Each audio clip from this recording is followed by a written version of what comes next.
Okay, hello fifth grade. It is day 17 of our video lessons. I hope you're all well. I hope you're all doing okay and staying healthy.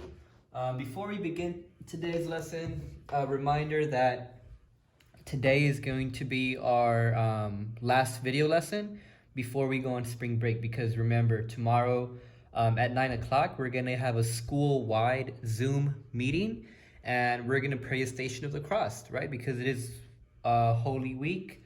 Today's Tuesday, and then Sunday is Easter, all right? So tomorrow we're going to do a school-wide Zoom meeting.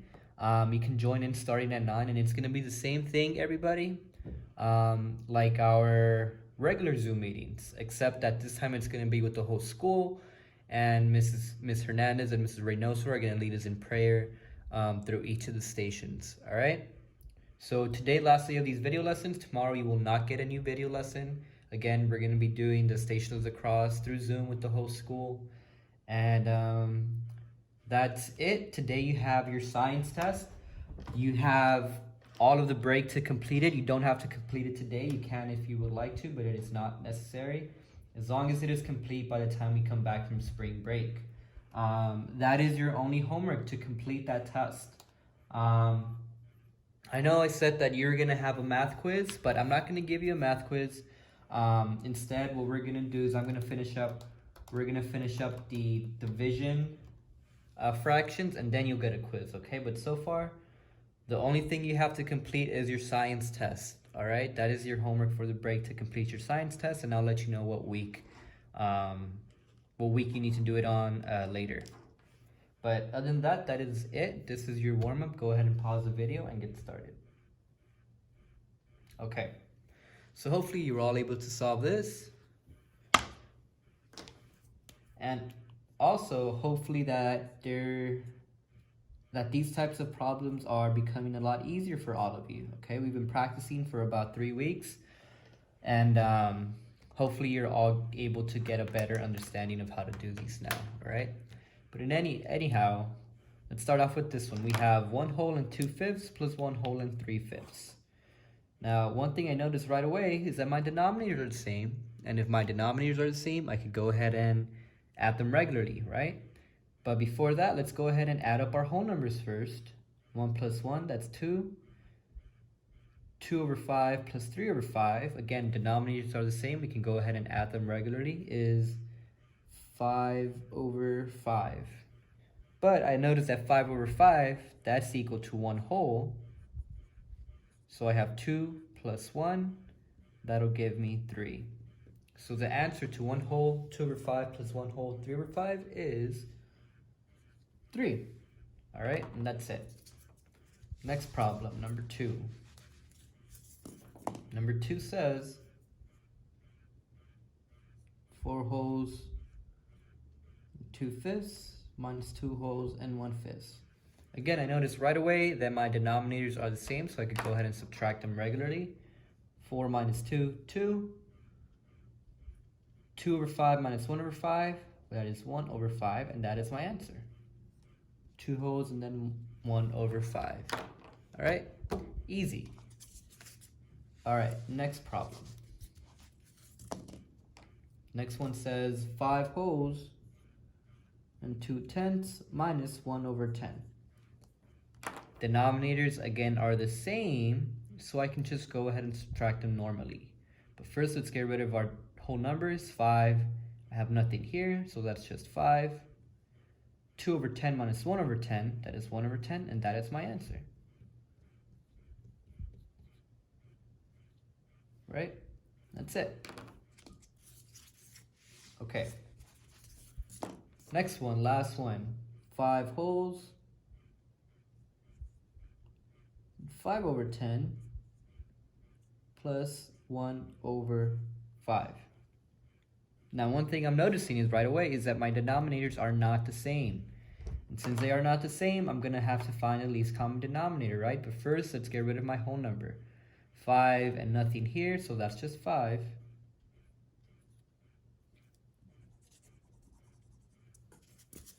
And then we're going to have to find our LCD. We have 5 over 10 plus 1 over 5. I need to solve for my least common denominator. This is my denominator 10, and that's my denominator 5. Let's skip count. 10, 20, 30, 40, and we'll stop right there. 5, 10, 15, 20, 25, 30, and we'll stop right there. Now, what numbers do they have in common? Well, they have a lot of numbers in common, right? They have 10, they have 20, they have 30. But what number is going to be my least common denominator? Exactly, the 10, right? Because I want my least, the least one. So that's going to be a 10. Well, how can I multiply this 10 to become a 10? Well, it's already a 10, right? So we don't need to switch it. If it's already the denominator, if it's already a 10, we don't need to move anything around. Next one, how can we switch this 5 to become a 10? Exactly, multiply it by 2. 1 times 2, 2. 5 times 2, 10. We're adding them up. So now I could go ahead and add, right? Because our denominators are now the same. 5 over 10 plus 2 over 10, 7. But we're forgetting exactly this. We're forgetting our whole number. But 5, and I have nothing here, so that's just going to stay a 5. And that's my answer. So my answer to 5 wholes and 5 over 10 plus 1 over 5 is 5 wholes and 7 tenths. Okay? And that's it. All right, so much like yesterday, we're going to continue our conversation about division and fractions, all right? Now, one thing that you may have noticed is that before, when we were in our classroom and we were doing our warm-ups, sometimes I would put things like, or I would write division problems like this, 10/5. Remember, sometimes for our warm-ups, I'll put 10/5, and that means 10 divided by 5. But I never really explained why I could do that, or why it's written like this over here. Well, this 10 over 5, that is actually a fraction.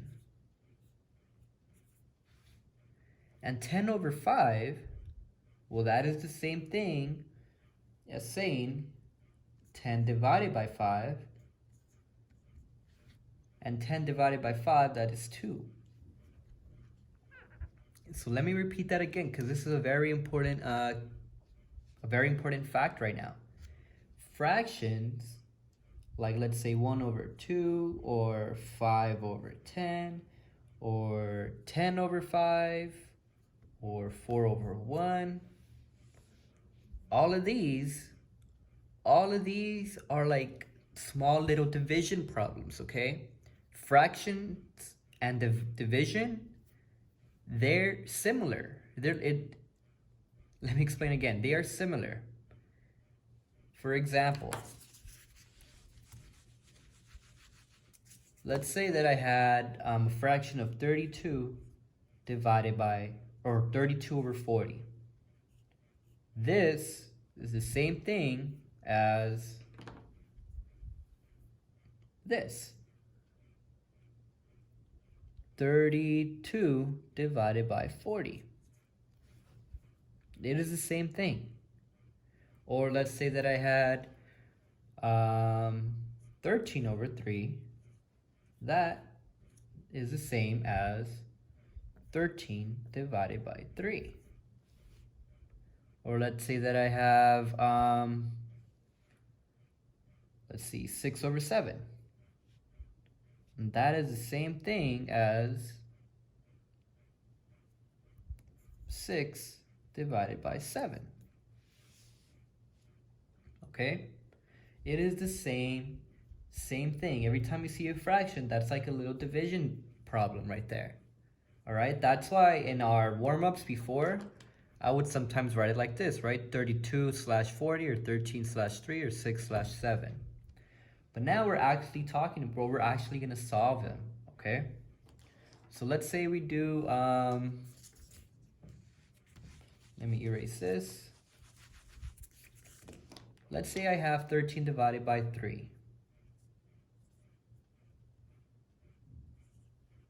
As a fraction, this will look like 13 over 3, okay? And when I divide, I'm gonna do the long division. My 13 goes inside and my 3 goes on the outside, okay? Now check this out. This is actually this is really, really cool. So let's solve for this, right?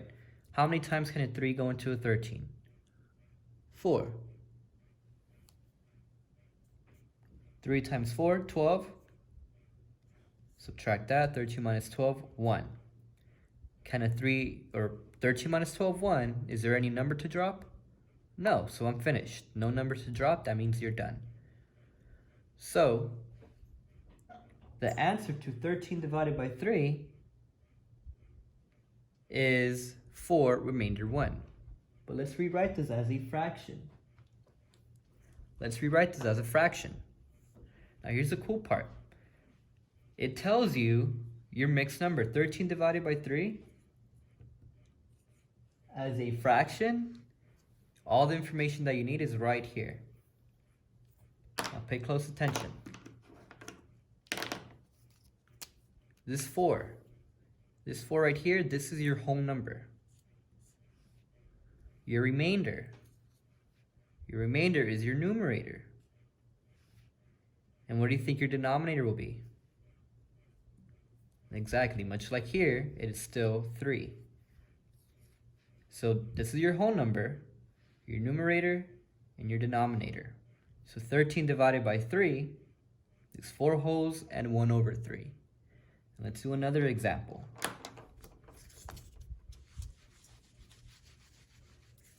Let's do 14 divided by 3.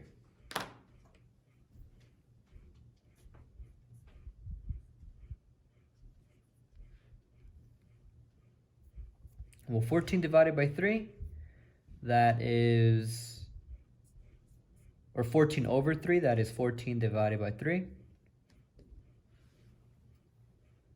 And then when we do a long division, that is 3 on the outside, and inside the house, 14.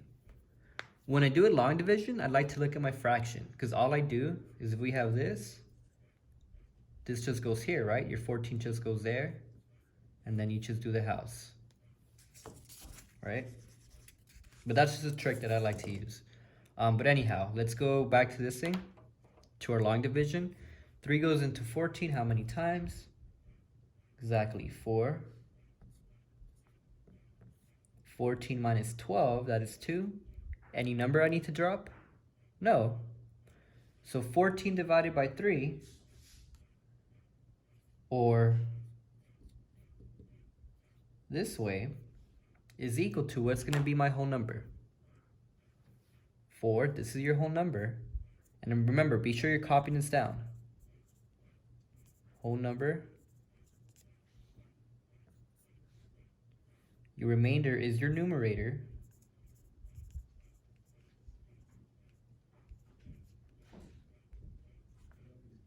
And your denominator is the same denominator. Notice how your denominator does not change. The same denominator that's here, it's going to be the same one that's over here. Okay? And so this is our answer right here. Isn't that cool? A pretty cool, neat trick. Let's do one final example, and then you get to practice on your own.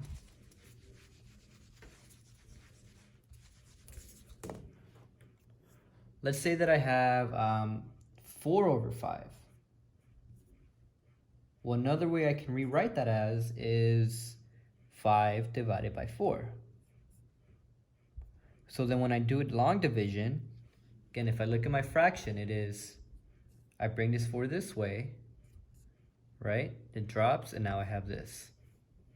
Now this one's an interesting one, because can a 5 go into a 4? Nope. So I put a 0. 5 times 0, 0. 4 minus 0? 4. Do you have a number to drop? No, you do not. So this is your answer. 4 over 5, or 5 divided by 4, is equal to what fraction?